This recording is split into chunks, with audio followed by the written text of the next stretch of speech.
नमस्कार दोस्तों, आज की वीडियो में सभी का स्वागत है। दोस्तों, आज जो मैं आपके साथ थ्योरम डिस्कस करने जा रहा हूँ वो थ्योरम 6.4 है।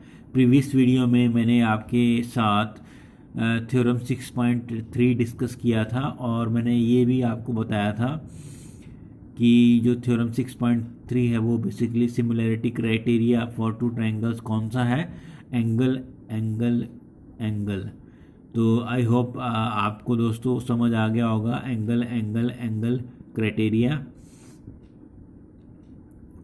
अब ये उसका थ्योरम जो 6.4 है ये थ्योरम 6.3 का रिवर्स है, उसका कन्वर्स है। उसमें आपको क्या गिवन थे, 3 एंगल्स इक्वल थे, यानी कि दो ट्रायंगल्स के जो तीनों एंगल हैं वो कॉरस्पॉन्डिंग एंगल्स वर इक्वल। और हमें प्रूव क्या करना था, हमें प्रूव करना था कि उनकी जो साइड्स हैं वो कॉरस्पॉन्डिंग साइड्स हैं वो सेम रेशियो बनाते हैं। लेकिन थ्योरम 6.4 में इसका रिवर्स है, कन्वर्स है। वो क्या गिवन है इसमें, इसमें हमें साइड्स प्रोपोर्शन में मिली हैं और हमें ये प्रूव करना है कि उसके तीनों जो कॉरस्पॉन्डिंग एंगल्स हैं वो इक्वल हैं। यानी for example A B upon D E is equal to B C upon E F is equal to A C upon D F. तो ये हमें गिवन है और हमें प्रूव क्या करना है, एंगल ए एंगल डी के इक्वलेंट है, मतलब इक्वल है, और बी ई के इक्वल है, सी एफ के इक्वल है। तो आइए पहले सबसे पहले इसकी स्टेटमेंट, थ्योरम की जो स्टेटमेंट है वो क्या कहती है वो देखते हैं। If in two triangles sides of one triangle are proportional to the sides of other triangle, then their corresponding angles are equal and hence the two triangles are similar। इस थ्योरम जैसे आपने स्टेटमेंट में समझ आ गया होगा कि corresponding side same proportion बना रही है। ये देखो यहाँ पे अगर आप ध्यान दोगे, sides of one triangle are proportional to the sides of other triangle, ये हमें गिवन है। हमें प्रूव क्या करना है, corresponding angles are equal and hence the two triangles are similar. Corresponding angles अगर हम डिक्लेयर कर देते हैं कि वो इक्वल है तो ये प्रूव हो जाएगा कि दोनों ट्रायंगल क्या हैं, सिमिलर हैं। ये जो थ्योरम है ये अगर हम ये प्रूव करते हैं तो ये हमें कौन सा क्राइटेरिया प्रोवाइड करेगा, side side side criteria, similarity criteria for two triangles माना जाएगा। तो अगर आपको चाहे ये स्टेटमेंट लिखी आ जाए, ऊपर वाली जो मैं आपको शो कर रहा हूँ ये वाली अगर स्टेटमेंट लिखी आ जाए, या ये क्राइटेरिया आपको मेंशन लिखा आ जाए कि ये side side side theorem prove करिए similarity criteria for two triangle, तो जो आगे सॉल्यूशन मैं डिस्कस करने जा रहा हूँ ये आपको सॉल्यूशन मेंशन करना पड़ेगा अपने एग्जाम के अंदर। तो this criteria is referred to as the SSS, side side side similarity criteria for two triangle. तो दोस्तों सबसे पहले आइए क्या दो ट्रायंगल मैंने लिए हैं ABC और DEF, और आपको बताएं इन दोनों ट्रायंगल्स की हमें क्या गिवन है, AB upon DE is equal to BC upon EF is equal to CA upon FD। तो कॉरस्पॉन्डिंग साइड हमें रेशियो इक्वल मिली है। अब ये कैसे, अब हमें प्रूव क्या करना है, हमें प्रूव करना है कि एंगल ए डी के बराबर एंगल बी सी के और ई के, एंगल बी ई के और सी एफ के बराबर इक्वल है। अगर ये प्रूव कर देते हैं तो आपका जो ट्रायंगल है दोनों सिमिलर माने जाएंगे। तो अब इसके लिए क्या क्या क्या हमें स्टेप्स परफॉर्म करने पड़ेंगे। सबसे पहले हम डी पी क्यू को सिमिलर प्रूव करेंगे DEF। ये तो हमने पहले भी किया है। ये जो DPQ है EF के सिमिलर प्रूव करने के लिए, उसके लिए सबसे पहले स्टेप क्या करने पड़ेंगे, हमें दो पॉइंट्स लेने हैं P और Q। P और Q ऐसे पॉइंट्स लेने हैं such that DP is equal to AB and DQ is equal to AC। तो आपको ये दो पॉइंट्स लेने हैं और ज्वाइन पी क्यू, ये ज्वाइन पी क्यू कर देना है। उसके बाद ये लाइन हमें फिर पैरेलल प्रूव करनी है, पी क्यू ई एफ के पैरेलल है। तो हमें ये रेशियोज गिवन है और हमें प्रूव क्या करना है, A B C is congruent to D P Q और उसके बाद A B C is similar to D F, ये प्रूव करना है हमें। तो ए बी सी को हमें डी पी क्यू के कॉन्ग्रेंट प्रूव करना है और ए बी सी को हमें डी ई एफ के सिमिलर प्रूव करना है। तो आगे देखते हैं क्या सोल्यूशन इसका हमें स्टेप्स पर परफॉर्म करेंगे। हमने एज्यूम करना पड़ेगा एक let cut D E such that D P is equal to A B and D Q is equal to A C and join P Q. तो वही आपको दो पॉइंट्स लेने हैं पी और क्यू सच दैट पी आपका point D E पे lie कर रहा है और क्यू पॉइंट आपका डी एफ पे लाई कर रहा है और डी पी का मैयर वही है जो ए बी का मैयर है और डी क्यू का मैयर वही है जो ए सी का मैयर है। Since D P is equal to A B and D Q is equal to A C, ये तो हमने एज्यूम बाय कंस्ट्रक्शन एज्यूम किया है। और अब इस रेशियो को ध्यान से देखेंगे, ये जो फर्स्ट रेशियो है और वो ये जो थर्ड रेशियो है, यहाँ पे ए बी लिखा हुआ है, यहाँ पे सी ए या ए सी लिखा हुआ है और ए बी की वैल्यू हमने क्या एज्यूम की है, डी पी और ए सी की वैल्यू क्या एज्यूम की है, डी क्यू। तो ये वैल्यू जो हमने एज्यूम की है वो इस रेशियो में पुट कर देंगे। इसमें पुट करने से फ़ायदा क्या होगा, हमें ये प्रूव करना है कि ये P Q D P Q जो ट्रायंगल है वो डी ई एफ के सिमिलर है और P Q line parallel declare करना है सबसे पहले हमें ई एफ के, उसके बाद हम इन दोनों को सिमिलर प्रूव कर देंगे। So replacing A B and A C in equation 1, D P upon D E is equal to D Q upon F D. I hope दोस्तों ये समझ आ गया होगा कि डी पी की ए बी की जगह डी पी पुट कर दिया है और ए सी की जगह डी क्यू पुट कर दिया है। तो ये इक्वेशन बन गई है। अब ये इक्वेशन ध्यान से दे तो क्या क्या क्या क्या रेशियो बनी है, D P upon D E is equal to D Q upon D F. अगर आपको ये पी क्यू लाइन इसके पैरेलल प्रूव करनी है तो रेशियो क्या होनी चाहिए, D P upon D E नहीं होनी चाहिए, पी ई होनी चाहिए और D Q upon D F नहीं होना चाहिए, D Q upon Q F होना चाहिए। तो कैसे ये रेशियो लेके आए, D P upon P E is equal to D Q upon Q F. आपको इस इक्वेशन का रेसिप्रोकल लेना है, इस जो इक्वेशन बनी है इसका रेसिप्रोकल लेना है और इसमें से -1 सब्ट्रैक्ट कर देना है लेफ्ट हैंड साइड में भी और राइट हैंड साइड में भी। तो इसका रेसिप्रोकल लिया D E upon D P -1 is equal to F D upon D Q -1। फिर डी पी एलसीएम आ जाएगा, डी ई ऊपर न्यूमरेटर क्या बन जाएगा, D E minus D P upon D P बन जाएगा लेफ्ट हैंड साइड पे और इधर क्या बन जाएगा राइट हैंड साइड पे, F D minus D Q upon D Q equation बन जाएगी। अब D E minus D P क्या है, D E minus D P क्या है, पी ई माना जाएगा। ऐसे D F minus D Q क्या माना जाएगा, क्यू एफ माना जाएगा। आई होप ये दोस्तों ये सिंपल सा मैथमेटिक्स है कि अगर आप D E minus D P करेंगे तो आपको P E upon D P मिल जाएगा और राइट हैंड साइड पे Q F upon D Q मिल जाएगा।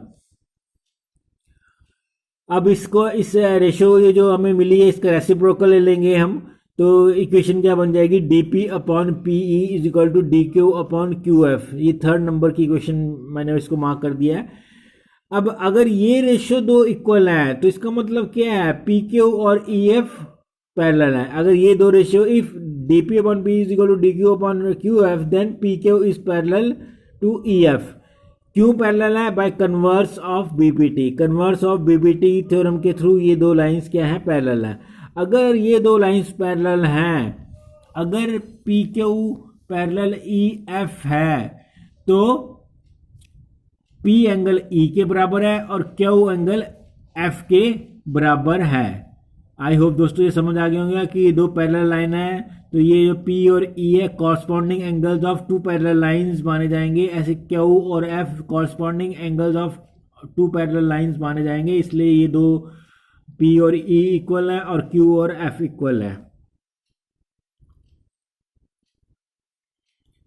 If PQ is parallel to EF, then P is equal to E and angle Q is equal to angle F। और ये क्यों है, रीजन क्या देना है आपने, corresponding angles of two parallel lines are equal, ये आपको रीजन देना है। तो ये मैंने इक्वेशन 4 मार्क कर दिया है इसको कि एंगल P एंगल E के इक्वलेंट है और एंगल Q एंगल F के इक्वलेंट है। अच्छा, अब ये दो तो एंगल इक्वल निकल गए, डी पी क्यू ट्रायंगल और डी ई एफ के दो एंगल पी और ई इक्वल हो गए और क्यू और एफ हो गया, और एंगल डी जो है वो कॉमन है ये इन दोनों में। तो ये जो ट्रायंगल है डी पी क्यू किसके सिमिलर माना जाएगा, डी ई एफ के सिमिलर माना जाएगा। क्यों माना जाएगा, bye angle angle angle similarity criteria of two triangles. I hope दोस्तों मैं क्या कहना चाहता हूँ वो आपको समझ आ गया होगा कि P तो E के बराबर अभी हमने पैरेलल लाइंस प्रूव करते हुए इक्वल प्रूव किया है, और Q F के बराबर है, और एंगल D इसमें कॉमन है। तो आइए देखते क्या है, since angle D is common and angle P is equal to E and angle Q is equal to angle F, then DPQ is similar to DEF। तो DPQ हमने सिमिलर प्रूव कर दिया है DEF के। अगर D P Q triangle D E F के equivalent है by proving them by angle angle angle similarity criteria for two triangle, तो इनकी जो कॉरस्पॉन्डिंग साइड्स है इन दो ट्राइंगल्स की, जो कॉरस्पॉन्डिंग साइड है इन दो ट्राइंगल्स की, वो भी क्या मानी जाएंगी, इक्वल मानी जाएंगी। तो ये जो रेशियो है डी पी अपॉन डी ई, डीपी यानी साइड किसकी होगी, डीपी क्यू की होगी, और डी ई किसकी होगी, डी ई एफ ट्राइंगल की होगी। तो ये तीनों sides DP upon D E, P Q upon E F और D Q upon D F, ये तीनों रेशियोज क्या मानी जाएंगी, इक्वल मानी जाएंगी। तो आगे मैंने यही आपको सोल्यूशन में बताया है, if triangle D P Q is similar to triangle D E F, then dp upon D E is equal to D Q upon D F is equal to P Q upon E F. ये आपको पता है तीनों sides corresponding sides same ratio बनाएंगी अगर ये दो triangle similar है तो। अच्छा, अब क्या आगे आपको करना है, आपको पता है कि dp की वैल्यू आपने अज्यूम की थी क्या, किसके इक्वलेंट अज्यूम की थी, ए बी के। अगर मैं ध्यान आपको बताऊं, dp की वैल्यू क्या अज्यूम की थी, ए बी में, और dq की वैल्यू क्या अज्यूम करी थी, ए सी में। अब dp और dq की वैल्यू अब हम यहाँ पे रिप्लेस कर देंगे ए बी और ए सी के साथ। तो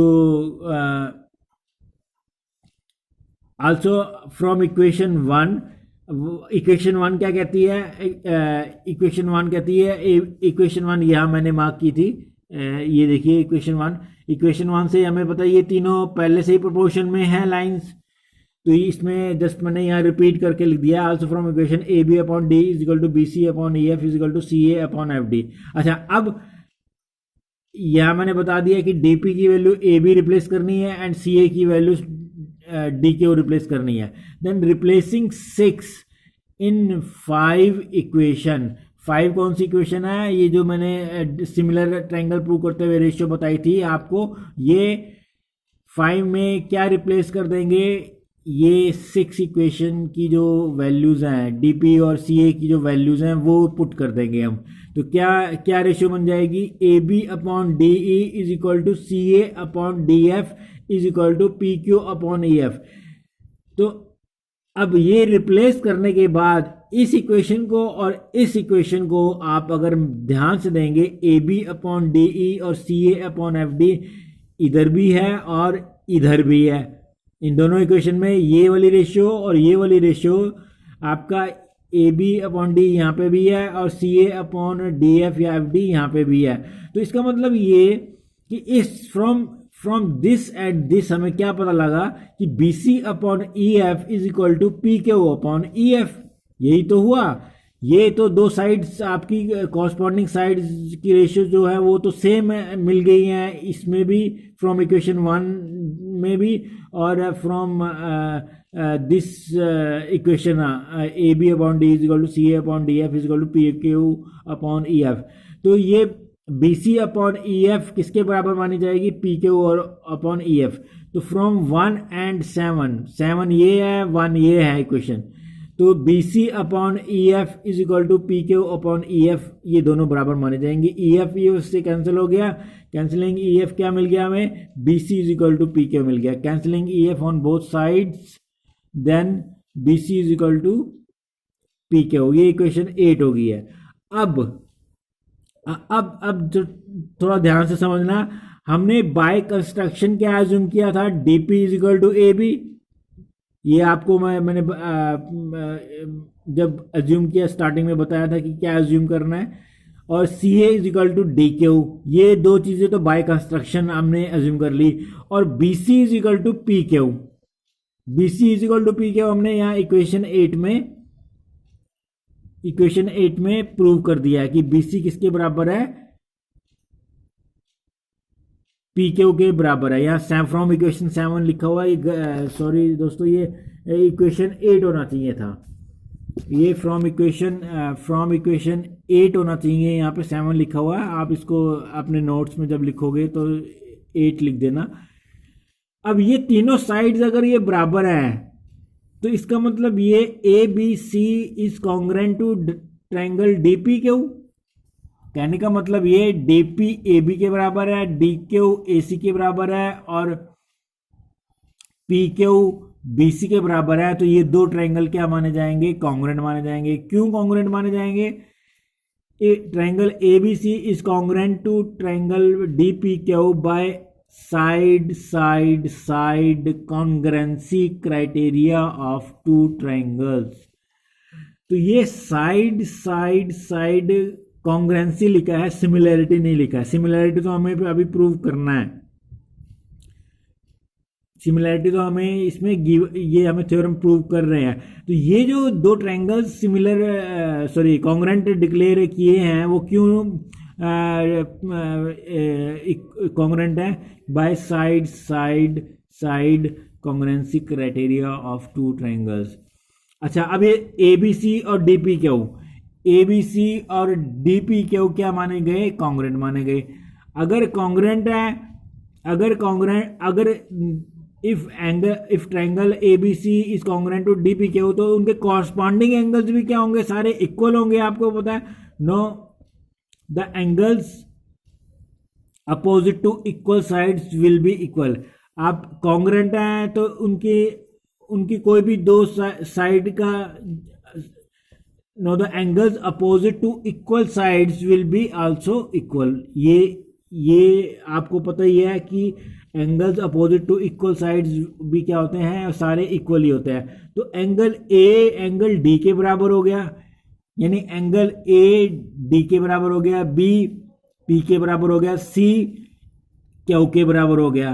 क्योंकि ये दोनों ट्रायंगल कॉन्ग्रेंट है, इसलिए आपके ये एंगल भी इनके दोनों के क्या हो गए, इक्वल हो गए। रीजन आप यही देना है कि know the angles opposite to equal sides will be equal by CPCT.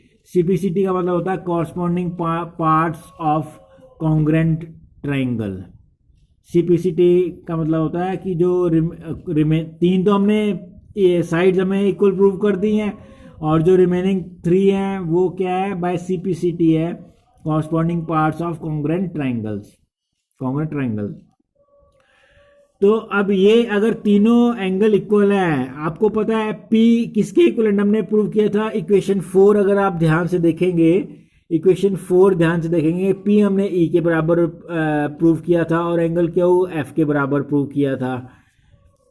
तो इसमें भी from equation 4 and 9 equation number ये है, और 4 मैंने अभी आपको दिखाई है। तो एंगल ए एंगल डी ये तो आपको पहले से ही पता है, इस एंगल ए एंगल डी के बराबर है क्योंकि कॉन्ग्रेंट ट्रायंगल है, और एंगल बी ई के बराबर आ जाएगा, और एंगल सी एफ के बराबर आ जाएगा। अगर ये तीनों एंगल्स बराबर हो गए हैं then A B C triangle is similar to D E F. ये सिमिलर का निशान होता है और ये कॉन्ग्रेंट का निशान होता है। तो आप ये ध्यान रखना कि ये कॉन्ग्रेंट है और ये सिमिलर का सिंबॉलिक साइन है। तो ये A B C triangle similar to D E F है। बाय क्यों सिमिलर है? बाय एंगल एंगल एंगल, इनके तीनों एंगल हमने इक्वल प्रूव कर दिए हैं, इसलिए कॉरस्पॉन्डिंग एंगल इक्वल प्रूव कर दिए हैं, इसलिए ए बी सी और डी ई एफ क्या है? सिमिलर ट्राइंगल्स हैं। आई होप दोस्तों ये थोड़ा सा इसका सोल्यूशन थोड़ा लेंथी था, आपको समझ आ गया होगा कि सबसे पहले हमें क्या करना है। सबसे पहले हमें पी क्यू इस ई एफ के पैरेलल प्रूव करनी है।